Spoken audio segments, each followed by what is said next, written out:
Video பார்க்குற அனைத்து நண்பர்களுக்கும் என் அன்பார்ந்த வணக்கம். இன்றைக்கி நம்ம பட்ஜெட் பிளானிங் ப்ளஸ் சேவிங்ஸ் பற்றி தான் பார்க்க போகிறோம். உங்களோட சம்பளம் 10,000 ரூபாயாக இருந்தாலும் சரி, 50,000 ரூபாயாக இருந்தாலும் சரி, நம்ம ரொம்ப ஈஸியாக சேவிங்ஸ் பண்ணலாம். அது எப்படிங்கிறத பார்க்கலாம். ஒரு உதாரணத்துக்கு நான் 10,000 ரூபாய் அப்படிங்கிறத சம்பளமாக எடுத்திருக்கேன். முதல்ல நம்ம என்ன பண்ணணும் அப்படின்னா, நம்மளுடைய சம்பளம் இருக்கு இல்லையா, அதை 4ஆக பிரிக்கணும். அதுக்கு நான் என்ன பண்ணுறேன்னா, முதல்ல 10,000/4ன்னு போடுறேன். இப்போ எனக்கு 2,500 கிடைக்குது. இப்போ உங்களுடைய சம்பளம் 20,000 அப்படின்னா 20,000/4ன்னு போடணும். 50,000னா 50,000/4ன்னு போடணும். இப்போ நம்ம எடுத்திருக்க உதாரணத்துக்கு 2,500 ரூபாய் கிடைத்திருக்கு இல்லையா. இப்போ இதை நான் 1, 2, 3, 4ன்னு சொல்லிட்டு 4 2,500 பிரித்து எழுதியிருக்கேன். இப்போ முதல்ல இருக்க 2,500 எதுக்காக அப்படின்னு பார்த்தீங்கன்னா, வீட்டு வாடகைக்காக. எப்போதுமே நம்மளோட சம்பளத்தில் 25% தான் வீட்டு வாடகைக்குன்னு கொடுக்கணும். இப்போது முதல் 2,500 ரூபாய்க்குள்ளாக தான் உங்களுடைய வீட்டு வாடகை இருக்கணும். அதுக்கு தாண்டி நீங்கள் கொடுக்குறீங்க அப்படின்னா அதில் சேமிப்பு பண்ணுறது அப்படிங்கிறது ரொம்பவே கடினம். இப்போ அடுத்ததாக இருக்கிற இரண்டாவது 2,500 எதற்காக அப்படின்னா, நம்ம வீட்டில் சில விஷயங்கள் ரெகுலராக செய்துட்ருப்போம். பஸ் பாஸ் வாங்குறது, சிலிண்டர் வாங்குறது, ஈவி பில் கட்டுறது, வாட்டர் பில் கட்டுறது, நியூஸ் பேப்பர் வாங்குறது, அந்த மாதிரியான விஷயங்கள் எல்லாமே அடுத்து இருக்கிற 2,500 ரூபாய்க்குள்ளாக முடித்துக்கொள்ளணும். இப்போ மூணாவது இருக்கிற 2,500 எதற்காக அப்படின்னா, மளிகை சாமான்கள் மற்றும் காய்கறிகளுக்காக. அதாவது நீங்கள் சமைக்கிறதுக்கு யூஸ் பண்ணக்கூடிய எல்லா பொருளுமே மூணாவது 2,500 ரூபாய்க்குள்ளாக முடிச்சிடணும்.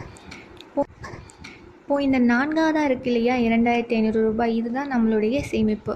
இதை முழுவதுமாக நம்ம சேமிக்க முடியுமா அப்படின்னு கேட்டால் கண்டிப்பாக முடியாது. ஏன்னா நம்ம தினம் தினம் ஏதோ ஒரு செலவு நமக்கு வந்துட்டு தான் இருக்கும்.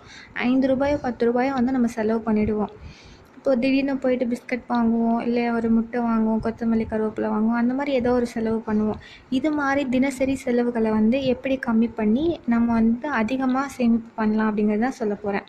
அதுக்கு முதல்ல இந்த 2,500 ரூபாய் இருக்கு இல்லையா, அதை 30ஆக பிரிக்கணும். அதாவது ஒரு மாதத்துக்கு 30 நாட்கள் இல்லையா, நம்ம ஃபஸ்ட்டு எப்படி 4ஆக பிரித்தோமோ அது மாதிரி இப்போ இந்த 2,500 நம்ம 30ஆக பிரிக்க போகிறோம். அதுக்கு என்ன பண்ணணும்னா, 2,500/30 போட்டிங்க அப்படின்னா இப்போது 83 ரூபாய் 30 காசு அந்த மாதிரி வருது. இந்த 30 காசுங்கிறது நம்ம விட்டுடலாம், 83 ரூபாய்ன்னு வச்சுக்கலாம்.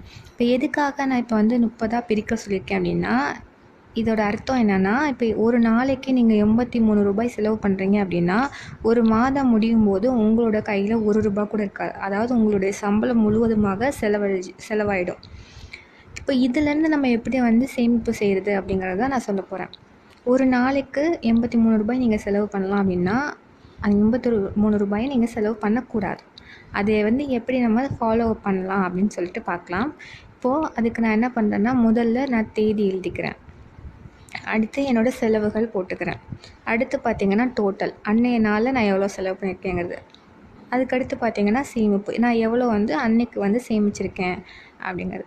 இப்போ நான் உதாரணத்துக்கு 1 ஜூலை 2020 டேட் போட்டிருக்கேன். நான் அன்றைக்கி நான் என்ன பண்ணியிருக்கேன்னு பார்த்திங்கன்னா, ஒரு பிஸ்கட் பேக்கெட் வாங்கியிருக்கேன். ஸோ அது 10 ருபீஸ், இது 10 ரூபாயா, அதை நான் டோட்டலுங்கிற இடத்துல 10 ரூபாய் போட்டிருக்கேன். இப்போ சேமிப்பில் எவ்வளோ ஆச்சு, நம்ம 83 ரூபா ஒரு நாளைக்கு செலவு பண்ணலாம் இல்லையா, அதில் நான் 10 ரூபா தான் செலவு பண்ணியிருக்கேன். அப்போ மிச்சம் 73 ரூபாய் நமக்கு சேமிப்பில் இருக்குது. இப்போது அதே இதை அடுத்த நாள் பாருங்கள், 2 ஜூலை 2020 அன்றைக்கி பார்த்திங்கன்னா நான் 1 ரூபா கூட செலவு பண்ணல, எதுவுமே நான் கடையில் போய் வாங்கலை. அப்போது நான் அன்றைக்கி என்ன போட்டுக்கிறேன் அப்படின்னா, 0 ஸ்பெண்டிங் டேன்னு போட்டுக்கிறேன். அதோட அர்த்தம் என்ன அப்படின்னா, அன்றைக்கி நான் எந்த செலவுகளும் பண்ணலை அப்படிங்கிறது தான் அர்த்தம்.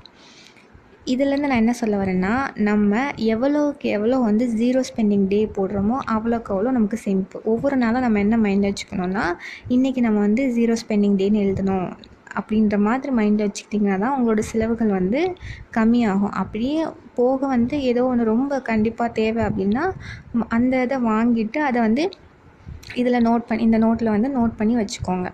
இப்போ ஒவ்வொரு மாதமும் இதே மாதிரி ஃபாலோ அப் பண்ணுங்கள். ஒவ்வொரு நாளும் என்ன மைண்டில் வச்சுக்கோங்க, 83 ரூபாய்னா அதுக்கு உள்ளாக தான் செலவு பண்ணணும் அப்படிங்கிறத மைண்டில் வச்சுக்கோங்க. அதை தாண்டி செலவுகள் வந்துச்சுன்னா பண்ணாதீங்க, அவாய்ட் பண்ணிவிடுங்க. ஸோ எவ்வளோக்கு எவ்வளோ ஒவ்வொரு நாளும் சேமிக்கிறீங்களோ அவ்வளோக்கு அவ்வளோ உங்களுக்கு சேமிப்பு இருக்கும்.